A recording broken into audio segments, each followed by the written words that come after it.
Who's Dr. Stinky McDougal? You mean the legend? He's a real buckaroo banzai kind of guy. I watched him dice a guy into pieces with 6 f***ing words on it. Stinky's the most inconvenient man in most rooms. He's a master of drunk boxing. Every time Stinky calls, my blood pressure skyrockets! I heard he's staging an evolution. Dr. Stinky McDougal says the difference between a revolution and an evolution is the conscious choice not to break everything in the transition. And now, broadcasting from the borderless territory of Liberty Valley, Minnesota, here's your host, Dr. Stinky McDougal! Shake it, baby! Welcome to the 5th episode of the Dr. Stinky McDougal podcast. This episode's guest is Stephen Bassett, a well-known figure in the unidentified aerial phenomenon disclosure movement happening in Washington, D.C. at this very moment. Steve has been for many years the only registered lobbyist in Washington, D.C. on the UAP or the UFO disclosure issue. And he coined the issue the exopolitical issue or exopolitics. He serves as the executive director of the Paradigm Research Group that he founded in 1996. And I first came across Steve on a chilly Monday morning in 2013 when he was doing an interview on Third Phase of the Moon, because that morning they were beginning the 5-day event known as the Citizens Hearing on Disclosure.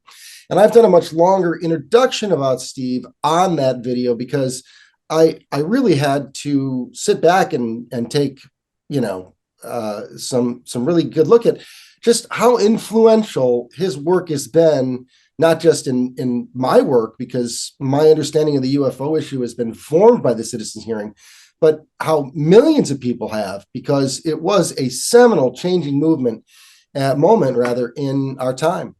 So if I had to point to any one single person, it would have to be Steve Bassett. And so for that, I'm very grateful, Steve, that you are on this Dr. Stinky McDougal podcast today. Welcome. And why don't you start by introducing yourself for just a moment, if I've missed anything. And then I'm going to jump to the quick, because this is unprecedented time. I need you to tell people what's going on. Well, Stinky did a pretty good job. Let me just add, I'm a political activist, disclosure advocate. For 26 years, I've been helping to educate people in the press, primarily. Starting to get a little congressional access now. Only took a quarter century. Right. To the fact that the biggest event in human history was coming and was inevitable. Right. And that event is when our heads of state, the people that run governments, finally confirm what virtually every head of state of every nation of substantial size, particularly if they've got military and air forces, have known since 47, frankly. Some of them didn't get on board until the 50s, 60s, 70s, but virtually every head of state has known this since then. I know a lot of people are shocked. Oh, what? Well, why didn't they say anything? They didn't want to. And in most cases, they didn't want to know the details. There's ETs here. They were tipped off by a friend, somebody at a cocktail party, or just a general that felt they should know. And it was like, okay, that's interesting. I'll just leave that alone for now. You guys take care of it. No problem. Don't want to go there. That's really a tough one. Well, the confirmation is coming. The first head of state will probably be Joe Biden, unless they delay it another 1 month, too many. He will be the disclosure president. It's nonpartisan. It's not a political thing. It's just he got the last chair when the music stopped. He will get an historical legacy of extraordinary significance. There will be political, capital that comes from it, but that's all right, because every nation in the world will follow suit, pretty much. Some may, it's like, you don't need to hear from me, but almost every nation of significance in terms of power and resources and defense and military will follow suit probably within days. They're not going to hold out, and we will be in the post-disclosure world, and we will just experience the most profound event in human history, based not on any religious concept, because once you go there, it's a wholly different thing. But in terms of the total number of people affected in the broadest number of ways, in the shortest amount of time, nothing in all of history even touches how profound this is. That's my job. That's what I can't disagree with you in the least. It occurred to me when I was looking at the potential impact of another economic collapse. It occurred to me that there was something missing. And it was your citizen hearing. In fact, it was the exchange between Senator Gravel and Dan Sheehan, when Senator Gravel said, hey, what might cause an uncontrolled disclosure? And he said, a natural disaster. And I went, or a man-made disaster. And then suddenly all of these things began clicking about paradigm shifts and what it would mean profoundly for this to happen. And I've heard, I believe you say it, and certainly others say, that it will be the single largest moment in our history, the single largest shared moment. Yeah, I think the most profound event in human history. And let me tweak that a little bit. I don't think a catastrophe will somehow trigger disclosure. Could, but what really is important is we need to get disclosure before there's a catastrophe. All right. Well, arguably the disclosure is the catastrophe, because it brings a question. So right now, going on in Washington, D.C., there are several efforts at disclosure language in legislation. And as we sit here and I watch tweet after tweet, I see that these really meaningful pieces of legislation are getting picked apart and becoming less and less useful. Where are we in actual legislation and disclosure of what we all kind of already know is at least somewhat behind the veil? We know there's aliens of some sort. There's some sort of body. We've heard that. There's craft. But, what is that legislation going to let us see? And is there going to be anything left when they're done with it? All right. First of all, there's already been 3 extraordinary tranches of legislation that began with the signing of the 2021 National Defense Authorization Act in December of 2020. This was all put together within the Intel Committee led by Marco Rubio, who was the chairman at the time and a former presidential candidate. This was the first legislation ever in the history of the United States dealing with this issue. It may be the first legislation of any country dealing with this issue, but I probably not. There's a lot of countries out there might have built something, but as far as the U.S., first ever, and it accomplished some things, got things in motion. Then we had a second tranche of legislation signed in December of 2021. This was sponsored by another Intel Committee member, Kirsten Gillibrand, also who had run for president. And then a third tranche of legislation signed in 2022. This was sponsored by the then chairman of the Intel Committee, Mark Warner. Right? These 3 tranches of legislation accomplished a great deal. They set a lot up.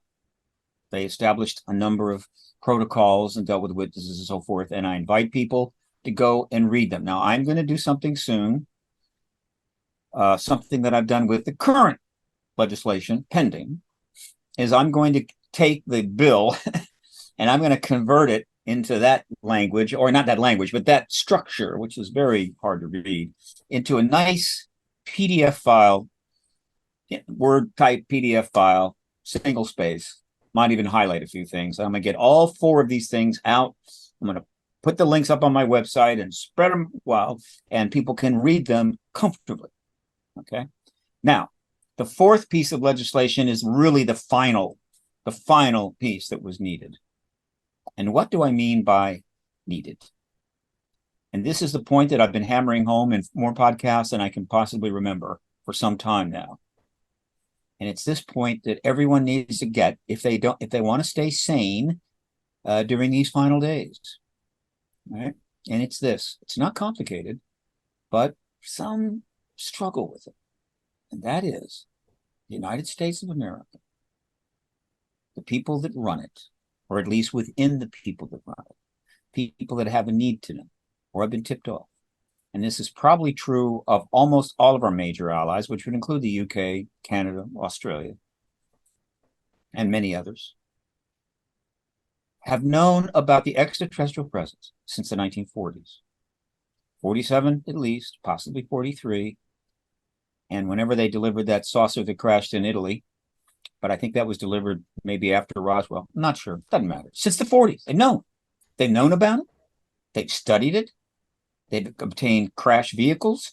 They've worked on that, re-engineered or studied the science of. They have bodies. They have known about this issue, tracked it, studied it, and spent hundreds of billions of dollars on this issue since the 1940s. But the decision was made long ago that this would be a national security matter, which would be, quote, classified and secret, except that we're not simply making some bomber program secret or some nuclear submarine program, whatever the hell. No, we're trying to make a secret out of something that is flying around above us every day and being seen and photographed and recorded, not only from just regular old citizens who every year had more and more cameras, but by pilots in our defense planes who were sent up to, how would you say, intercept or engage them. And of course, would also photograph them in every conceivable bandwidth there is for the last 76 years. Okay. So then what is all this about? What all this news coverage, which has always been going on, but is accelerated, the tranches of legislation, right? All the rules and protocols. What is it all about? If they already know, it's about this. In order for the president of the United States, ideally, a dictator doesn't have this problem. That's why we've been dragging our feet on this, and that is a huge mistake. I've been telling them disclose for I don't know how many years, Right. 10, 15. A dictator doesn't have this problem, but we do. In order to disclosure, confirmation of the ET president to come to the president is highly important for a number of reasons why all of the infrastructure that has been put together be in place. The legal structure, the office, which is called Arrow in this case, it's under the DoD, and all of the protocols regarding that, plus an opportunity for entities like NASA to get on board with the UFO study group and other entities get on board, make statements, what have you. All of this needs to be in place so that the day after disclosure, flag out to Richard Dolan and Bryce Zabel, who wrote the book, AD, After Disclosure. Everyone should read that book, right?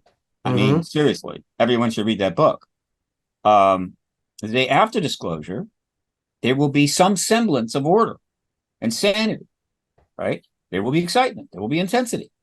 But there will be a way to deal with the global demand on not only the United States, but every other country that's particularly high-tech and involved in national defense at the high level, all of whose leaders will probably reconfirm or confirm what our president says within days.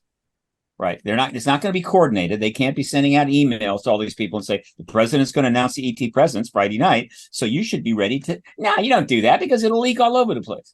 They'll probably know it's kind of coming, but they may not know the day it happens. But within days, every one of them will confirm it. And then can you imagine the pressure on all these governments, by the media, by the citizens, with all manner of demands and questions and so forth, that want to be serviced immediately, and you got nothing set up, no laws, no structure, no reports, no people assigned, nothing, and nobody's done anything, and like you're all going, well, and no, that's insanity. And so it had to be set up ahead of that. And as of this legislation, once it's passed, we are set up. Everything that was needed will be done. That's the first reason they needed to do it. Absolutely necessary. The second reason is a little more subtle, right?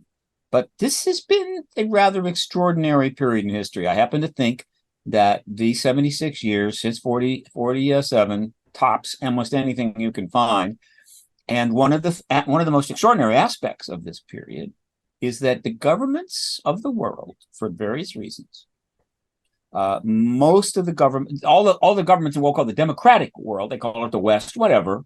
It's not just in the West, have gone along with the U.S. on this policy, and the dictatorships pretty much had no interest in disclosure because it wasn't going to help their ability to control their populations' everyday thinking and whatever they do. It was just going to complicate their state control. And so it's like, hey, we don't need to talk about this. And so that's all the nations, isn't it?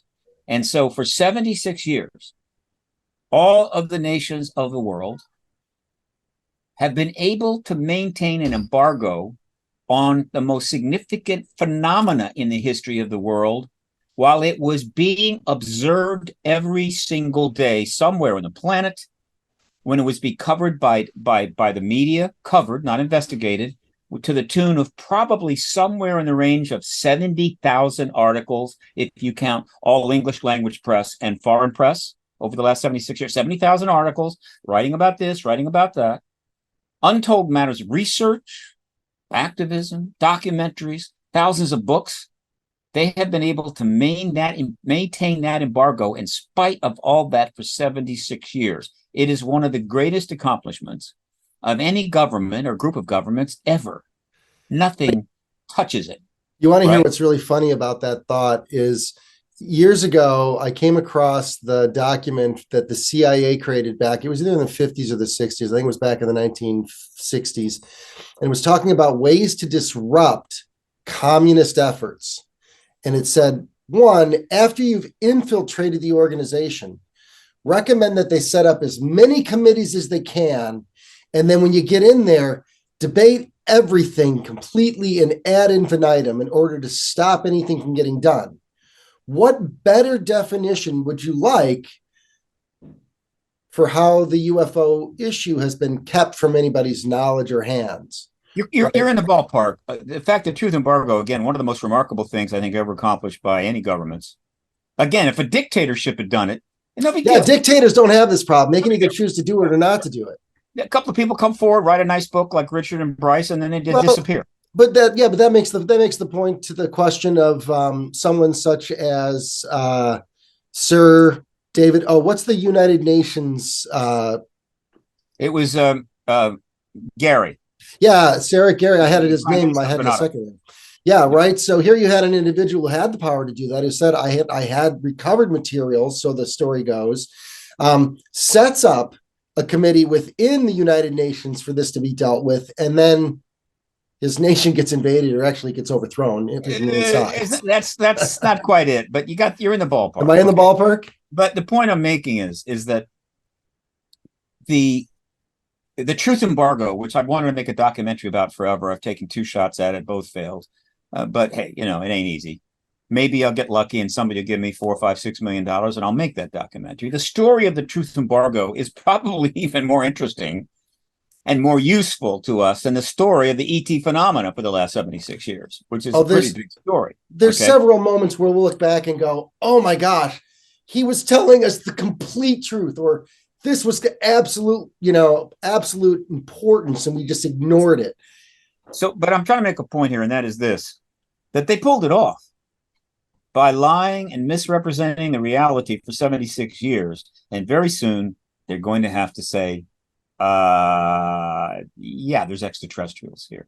There's an interesting moment in the movie Independence Day, which is a pretty cool movie. The first one. The second was beyond bad, but the first one was incredible. And a little side note, this is one of these movies. It's kind of like a recruiting movie for the Air Force and a rah-rah patriot movie, whatever. Right. It's called Independence Day after all. And so they like many movies at that time, they get cooperation from the government, from the military. Happens all the time. I assure you, when Tom Cruise needs it, boom, they're right there. But they were getting it, okay? Until somebody at the Pentagon read the script and discovered that the script included a reference, not only a reference to Area 51, but it was indicating that the Roswell crash was at Area 51. And the government said to the producers of the film, if you don't take that out, you're not getting any more cooperation from us. And the producers of the film basically told them to go pound sand, and they put it in. And when you watch the movie, there's one key moment on the presidential plane when they're flying somewhere, right? And Area 51 comes up, and the father of Jeff Goldblum, played by a fantastic actor, is talking about Area 51, right? And that's where the craft is. And then I think one of the secretary of whatever the hell, that's all silly, that's all ridiculous. And they start to leave the room, and the Secretary of Defense speaks up and says, "That's not entirely accurate."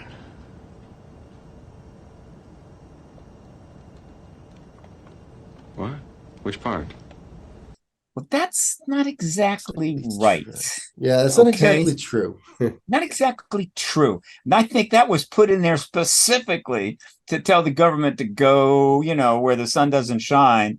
And so here's the problem. The government has a massive public relations problem that they have actually gameplay. They've had some serious public relations firm, at least one, do a whole analysis on it. They spent millions. How do we tell the truth finally, and what's going to happen after, and all that? They've had plenty of time. It's not as if they're all running around going, "Oh no, no, what to do?" No, okay, but whatever these public relations people have told them, the day after disclosure is going to be brutal, because the world is going to know that pretty much their government, whichever it is, has been lying to them for 76 years, maybe shorter, depending on the country. And they're not going to be happy about it. And that's fine. Some of them will be forgiving, but whatever. But regardless of whether they're happy about it or not happy about it, the questions will come fast and furious. And a lot of these questions might not have happened if they had done it much earlier. Certainly if they had done it in 48, when Truman had the opportunity, without question. All I had to do was tell General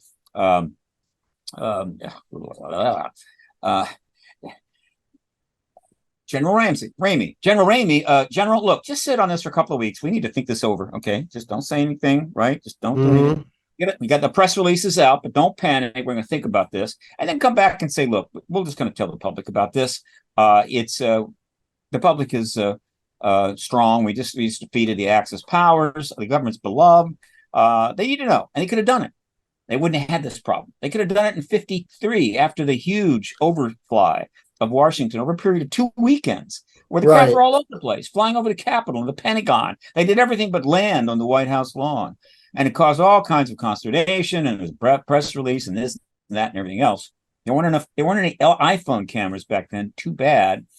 And so that shook things up, and they could have done it then in 1953. Instead, the Robertson panel concluded that, well, this phenomena isn't a threat, but everybody's interested in is. And so let's completely pretend it's not happening. And thus the formal truth embargo began. They could have done it after the Cold War ended in 92, 93, and the Clinton administration. Lawrence Rockefeller, actually wanted that to happen, made an effort, took a shot, didn't have a chance in hell. So I'm going to do it now. Fine. And then the questions are going to come, and they're going to be 100 times harder than would have been in previous times, because this subject has become so well covered, so universally understood, so many documentaries, so many books, so many lectures and podcasts, and on and on and on, that there's a pretty well-informed public out there and a reasonably well-informed journalist. There are, I'm sorry, go ahead. They know the questions to ask. One of those hard fishing around, right? One of those hard. Day one, first question. Excuse me. And I think the current White House spokesperson is a woman named Jean-Pierre. Very lovely woman. Very nice. Ms. Jean-Pierre, when did the government first know that there was this extraterrestrial presence, this non-human intelligence that Grush referred to, and so forth? The answer, 1947. Really? Well, why didn't you tell us sooner? National security. Oh, okay. Next question. Ms. Jean-Pierre, how long have we had these non-human tech, these quote saucers or whatever, since 1947? Really? Yeah. Well, why didn't you tell us that? They did. National security. And have you been studying this craft? Have you been studying all this technology all this time? Yes, we have. Why didn't you make some of this really significant tech possibly available to us, the people, whatever, so that we could address the unbelievably massive problems that we're facing? National security. Okay, so we're off to the races, and then it's going to happen on day one, because the journalists know too much. We've been feeding them this information for decades. Now, the fact that they don't put massive articles in every publication, or Hollywood hasn't allowed a single documentary in the subject to ever be given big screen distribution, doesn't mean that they don't know. And so the next question after that is, Mr. Jean-Pierre, is it true what we've heard that non-humans are taking people out of their bedrooms in the middle of the night to do things with them, to engage them in some fashion? There are some big parts about this that people are going to be very difficult. It's going to be very difficult for people to explore. And that is, I was interested. There was an interesting interview with Peter Levenda recently, and the interviewer asked him at the end of the interview, "Hey, Peter, what aren't people talking about they should be talking about?" And Peter said, "Gods, man, and war." People are being abducted by someone who has a higher technology than us and clearly has a greater understanding of the universe than we do, and seems to be representing this God entity, if you will, of some degree, at least in its technological advancement to us. So isn't really the first question then, one of the very first questions that you might ask the White House, exactly what do you offer us that isn't already available here or through some greater understanding of technology? Question to who? Who? Well, to the president. Well, to the government, to the White House. To that question will come, but that's a little more sophisticated. That'll come a little bit later. First comes the question: are they taking people out of their bedrooms? And the answer is yes. Day one, from the White House spokesperson, the answer is yes. And the reason it has to be yes is that she even thought, or if the president or the president's staff even thought about a bold-faced lie in order to hold off the public relations problem, because of the circumstances today, the internet will descend on the White House like a horde of 10 million locusts and rip that lie to pieces, probably before they go to bed that night. And so they had damn well better tell the truth. And the truth is yes. Next question. Well, why didn't you do something about it? Answer: there's nothing we could do. Now, I'm just starting here, but do you see the public relations problem the government faces? Do you see how tough this is going to be? It is going to be brutal, but because of all that they have done, the legislation, the programs, Arrow, setting all these things up, because the opportunity to do the right thing over a period now of several years, because of all they've done, the public are going to be much more generous in having to hear those very tough answers. And of course, they know that the Gen Zs born since 2000 and the millennials born since the early 1990s are going to be pretty reasonable, because they don't know the history of this. They've grown up at a time where it's kind of well known and it's not that big a deal. But the baby boomers, that's me, and the Gen X's, which is almost you, we're going to have a problem. And a lot of these people are intelligent. I said a lot of these people are funded. They have pretty substantial jobs.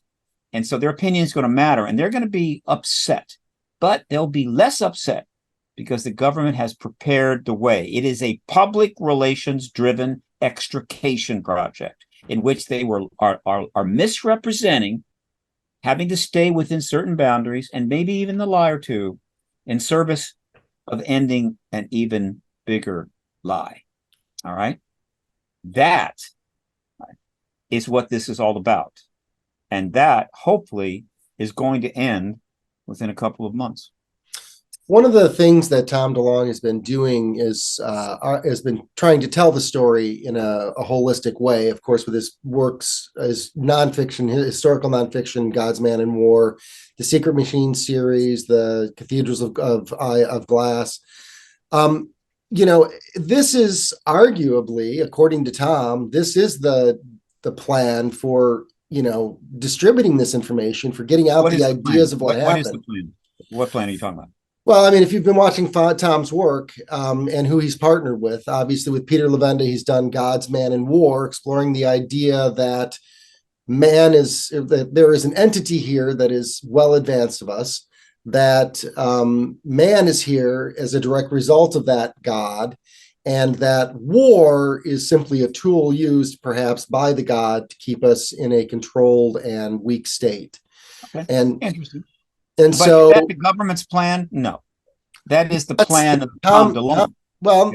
Tom, in one of the early pieces of the WikiLeaks information are that there are emails showing that he was having direct communication with the head of Lockheed Martin Skunk Works and with General McCaslin from Space Force and no, he with was John meeting with a lot of Podesta. people. Yes, with a lot of people, and he has said that he has had many advisors who have access to the information, and so with the access and the information that is mostly confirmation and probably some details, Tom has been developing this story and has said quite openly, you have to provide something to this group of individuals, and he provides something to them, which is a way to convey this message in a meaningful way. And so Gods, Man in War, Secret Machines. The Secret Machines piece is very interesting. I like Tiny Claus. He's been putting a lot of quotes out from the book lately because the book is an historical fiction. And he believes that the Rand, it wasn't the Rand. He was trying to, he named who he believed was the Maynard Corporation in reality, because these books are about real events and places. They're, it's just names and places have been changed. But the entities that are described are supposed to be real.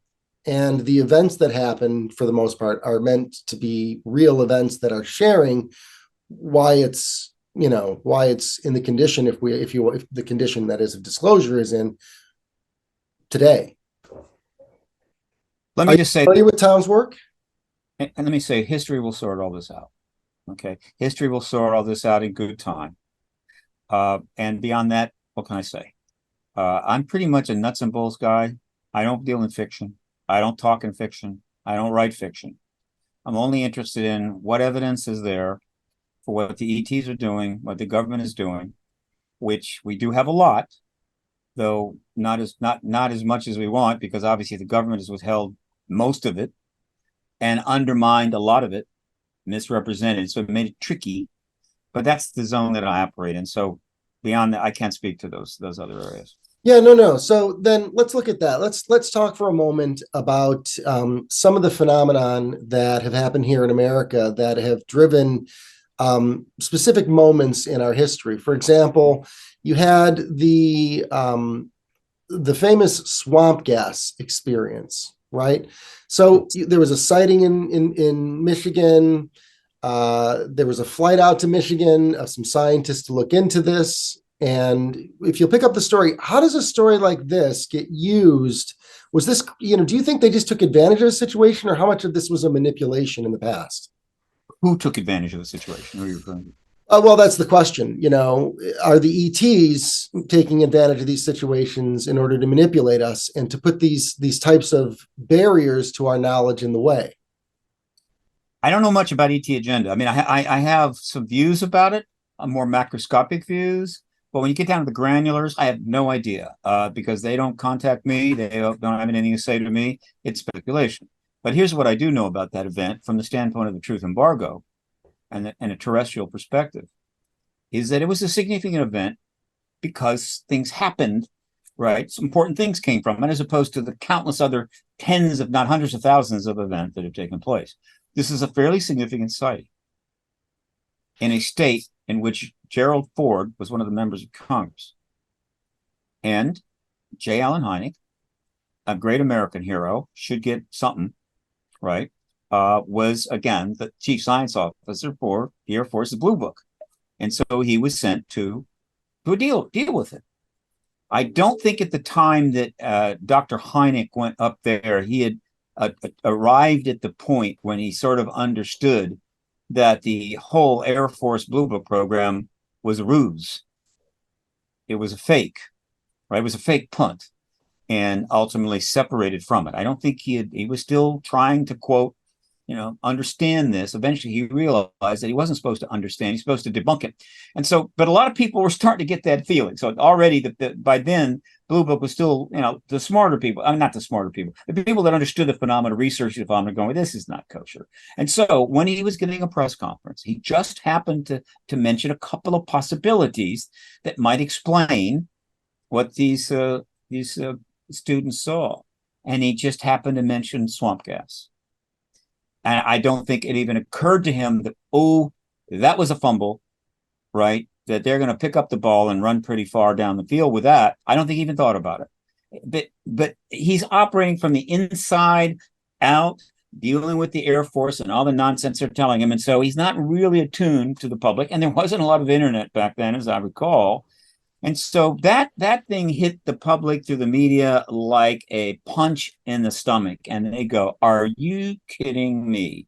And so swamp gas became, at that time, and for many years later, the symbol of the absurdity of the government's efforts to, quote, misinform, dilute, misdirect on this issue. In other words, literally a symbol for the truth embargo. And it was strong enough that Gerald Ford, who was one of the most honorable people to ever be in the White House, right up there with Jimmy Carter, which is why there was no chance he was going to get a second term, actually said, we need to look into this. And he helped set up a congressional briefing, not much of a briefing, but a one-day briefing.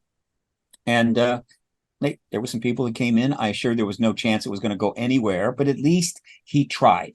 God bless him. And that is what that is pretty much all that episode was about.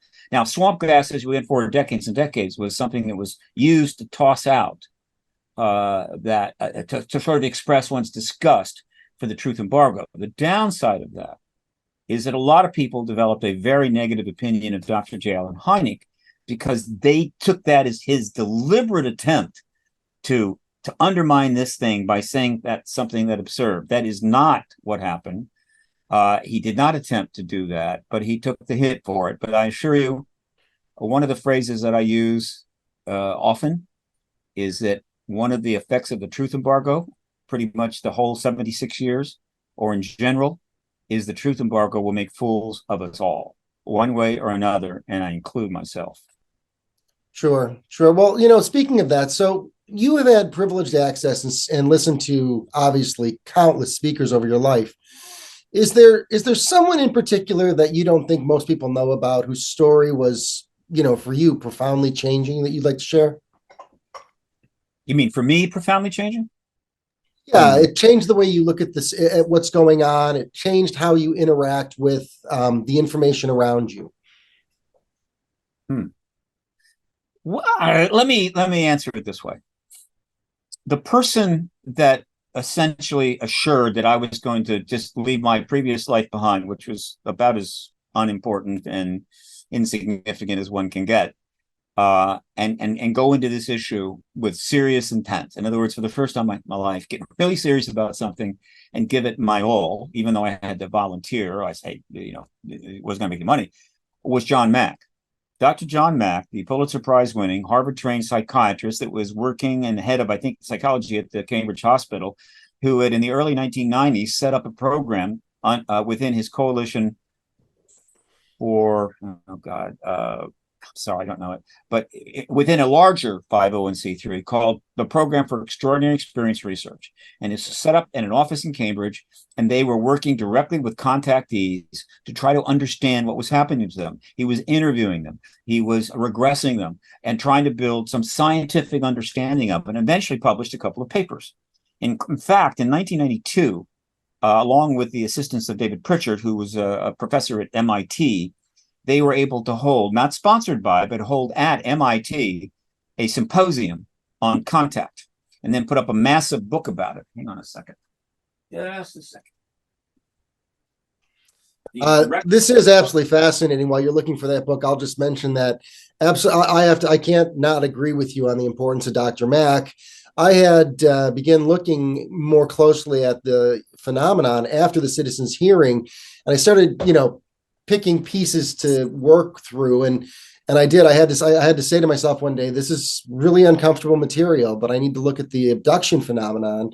Where would I start that I might trust the source? And Dr. Mack was where I went. I pulled up one of his interview videos, and I went, this man has enough credibility and enough stature of character to tell me honestly, one, I don't know what's going on here, but two, clearly these people are having a shared experience that's real.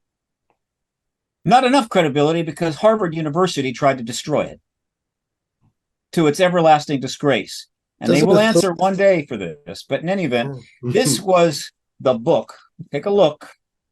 This is the account of the proceedings of the MIT symposium in 92. It was published in 1994. All right. Around the same time that John Mack published his book, Abduction, Human Encounters with Aliens, a book that I read in 1995 that pretty much convinced me this is what I want to do with the rest of my life. All right. And to my great good fortune, I've said this many times, but I can't say it too often. There was the address and phone number for the Program for Extraordinary Experience Research in the back of the book, Abduction. And so I said, I'll call them and say, I've had many years working in some business stuff and business development and whatever the hell. I'm interested in this issue. Would you be open to a volunteer production development person? Come out, work with you. I was talking to Karen Wesolowski, who was the director of the program at that time. I hope she's doing well. And somehow I convinced her to say sure. And so I got rid of everything I had, packed up my car, and drove from San Luis Obispo all the way across country. I did stop up in Roswell for my first visit. Very, very cool visit. And ended up in Cambridge, Massachusetts in January 26th of 1996 to work as a volunteer for PEER. And I spent 4 months and met my first contactees and was hanging around in an area where this work was going on. And it was very exciting, very stimulating, just really, but I wasn't a fit. I wasn't an academic. I had a very weak PhD in physics. And I spent the next years mostly playing tennis. So it wasn't a fit, but it's okay. So I'm sitting in my office up there. I was there till February, March, April, toward the end of May. Right? Might have been in early June. I think it was in June, actually. It was June. I was there 4 months, 5 months. And I said, what am I going to do? What am I going to do next? And then it just hit me. Boom. It was an idea that had been percolating, but I hadn't, finished it off. And the idea was simple. After 76 years, the presence of extraterrestrials has been proven 100 times over. It was like holding a 5-week trial, coming with a verdict guilty, and then being told by the government, try it again. And again, and again, and again. Come up with all the guilty verdicts you want. We're never going to accept the guilt. Just keep trying it. The science was already, it had been proven. So what's the problem? The problem was it wasn't about science at all. It was about politics. A political decision for national security reasons was taken back, put in place back in the 40s. That's still in place all these 60 years later, 70 years later, and no, 50 years later. And so you need to engage the politics. Now, I had been living in and out of Washington forever. I mean, my family had been there since 1920. And so I knew it well. I knew DC well. I'd had a couple of jobs. So I said, I'll go to DC and engage the politics. But how? And then the next thing that hit me was, I know how. I was certain, pretty much certain, that nobody in their right mind as of June of 1996 had registered with the Senate as a lobbyist on this subject. Because one, there's no way anybody's going to pay them a nickel to do it. And two, they were going to be called crazy. So they're not going to do that. I would do it. I'd be the first.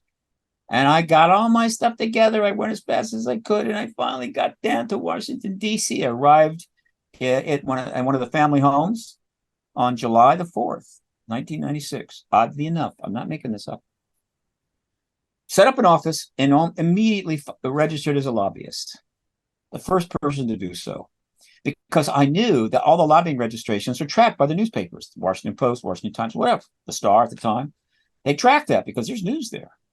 You have entities that will suddenly hire a lobbyist, and you look at that entity and go, whoa, that's interesting. Yeah, what's going on there? And so when they saw this one, I knew they were going to act. And so not too many weeks after they noticed this, they sent a reporter out to my office in Bethesda and gave me a very fine interview. And in that interview, they took a photo. I have it up on my website. I should make it more prominent. One reason it's not so prominent, it's one of the worst photos ever taken of me. And I held up this book. And so I'm standing there with this book, and they take this photo, and they stick that photo, big photo, I mean, people would kill for that photo size now. And they put it up on the front page of the business section of the Washington Post, which is only the second most important page in that paper. And suddenly my career began. Started at that point. So that's John Mack. The second person that's had the most impact on my work and my ability to do what I do is a gentleman by the name of Sergio Lube, who lives in Napa with offices in Martinez, California. One of the most extraordinary men I've ever met, a fully actualized human being that has experienced it all, had a long, complex, and engaging life. And he taught me many things. Networking, humility, introduced me and connected me with a lot of people. I've given many presentations to the Institute of Noetic Sciences that was set up by astronaut Mitchell, because my relationship with Sergio, many other, and so that just like the influence is just too much to underestimate. So that's second person. The third person that's had the most impact on my ability to deal with this issue is Daniel Sheehan. Daniel Sheehan is probably one of the most significant justice, civil rights activists of the 20th century. And now at the age of 77, he's becoming bigger than ever, because in 2000, he made the decision that he was going to really get into this issue in a public way, a real public way. He knew it was coming. And 23 years later, he's now on the forefront of it. And so Danny, who has, I think, 2 PhDs from Harvard, is presented before the Supreme Court, was involved in most of the major cases of the 20th century, drove the government absolutely nuts, so nuts that George H.W. Bush personally ordered him to be run out of town and forced him to go to California, where he spent the next 30 years just doing more good stuff. Danny Sheehan has given me the extraordinary privilege of being treated as a peer and working with me, and I can work with him. And what can I say? In my wildest dreams, I would have never thought I would have had that privilege. These are the 3 people that have affected me the most in that sense, in terms of my career. In terms of the issue, the people, when I say the issue, the kind of people that are really in it, there's so many. Most of them are top researchers that wrote key books. Bud Hopkins, David Jacobs, for sure. Of course, J. Allen Hynek, his work. And then as you move forward in time, without question, Richard Dolan, to me, probably one of the most prolific and hardest working people in the field. I could go on. Nobody snapped me around. Nobody since I got in the field in '96 is suddenly just snapped me around. Meaning I'm just committed this way, and all of a sudden I'm going this way. No. My sense of this from the beginning, my view of where it was going to go, what I thought was true, or at least very well established, has virtually not changed in 27 years. I'm not gonna. Am I a genius? No, I'm not a genius.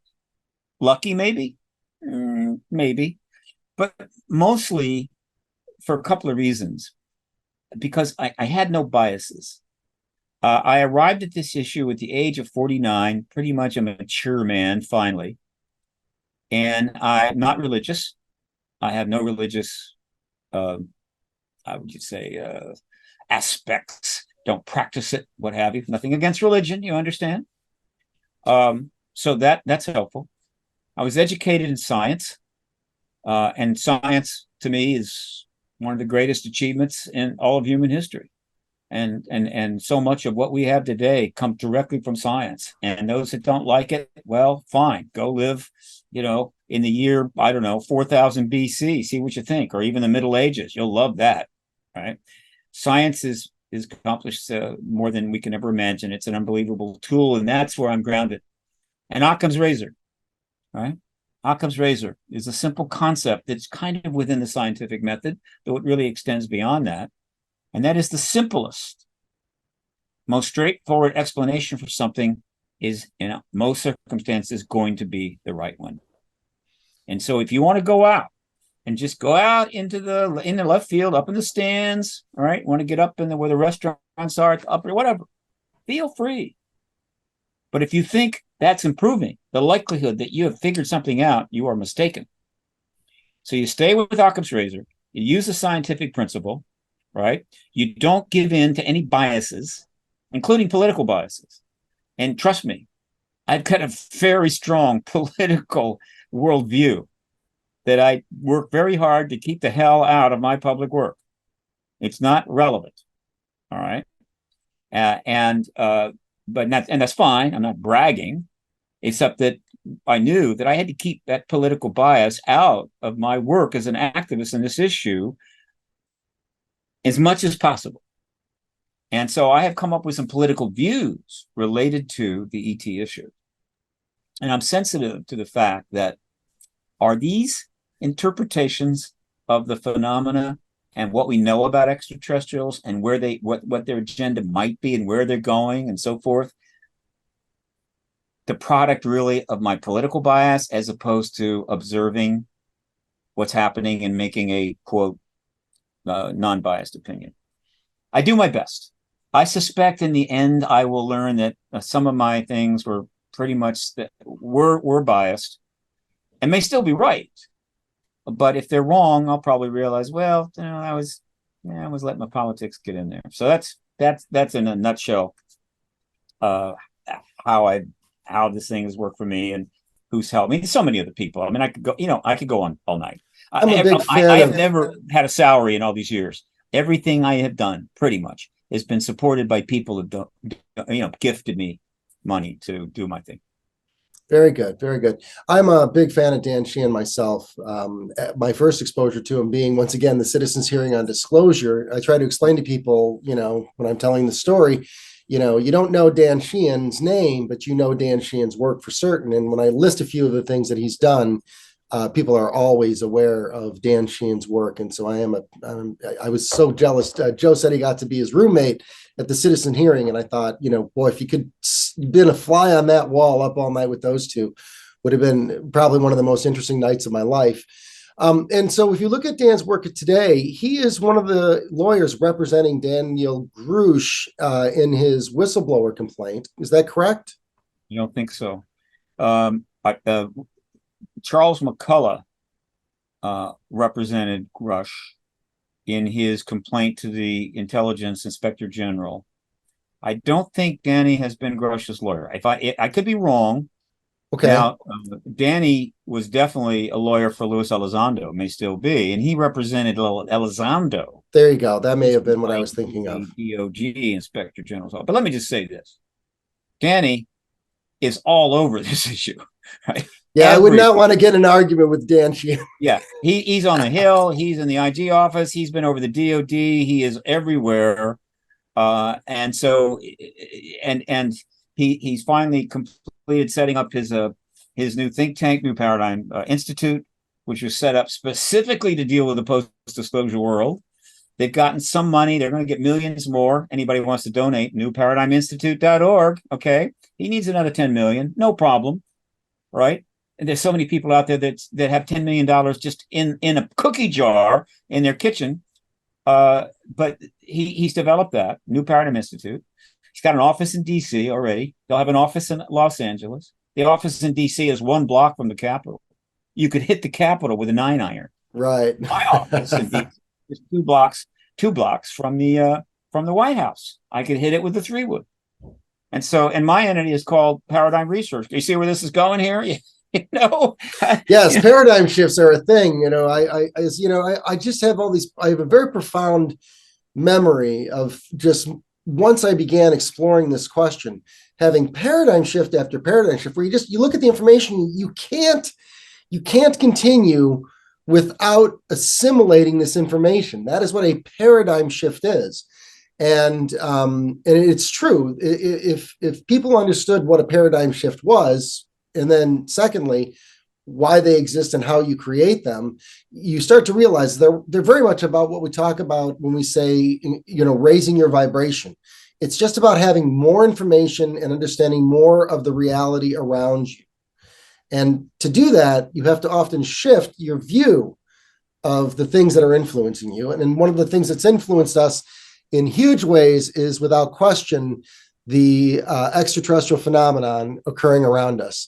Steve, we're just about an hour here. Is there anything you'd like to close up with? Any last words for folks? Any thoughts on the future? I'd like to do some promo. Can I do promo? Please do. All right. Promo. First of all, please follow me on Twitter at Steve Bassett, STEVBASSETT, at Steve Bassett. Look, I don't care who owns Twitter, right? Or what the owner does with Twitter, or what its problems are or not. Twitter is one of the most powerful activist tools ever created. All right. It's not Facebook. It's not LinkedIn. Nothing wrong with LinkedIn. Not TikTok. All of that is big. That's happening. But in terms of activism, in terms of the kind of communications you need in social change, Twitter is number one. Let's hope to God it sticks around. You cannot have too many Twitter followers. I have 33,000. I need more, folks. Let's get that number up. 2. All right. The New Paradigm Institute, as I mentioned, is now underway. newparadigminstitute.org. Pretty sure that's the website. Anybody out there that has done really well in their life who would like to be part of the paradigm shift that's coming so they can have something to tell their friends and relatives that they help change the world, go check it out and start thinking about a serious donation. All right. It is a think tank. Case in point, the Center for American Progress, which is a progressive think tank, started in 2002 by John Podesta, who's up to his ears in this issue, was funded with an initial $20 million. Okay. That's what it takes to have a think tank that can address the big stuff. All right. My think tank, which I'm going to start soon when I convert PRG to a nonprofit, is going to be a little boutique think tank. It's not going to need 20 million, a couple 100,000. I'm gold, whatever. So New Paradigm Institute. Third, I'm very much involved with one of the premier conferences in the country. It's called Contact in the Desert. I've spoken at 4. I think there's been 9.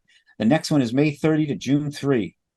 This is going to be a big conference because it basically is the first real major conference that's going to follow what's about to happen. All right. It could end up being a massive celebration.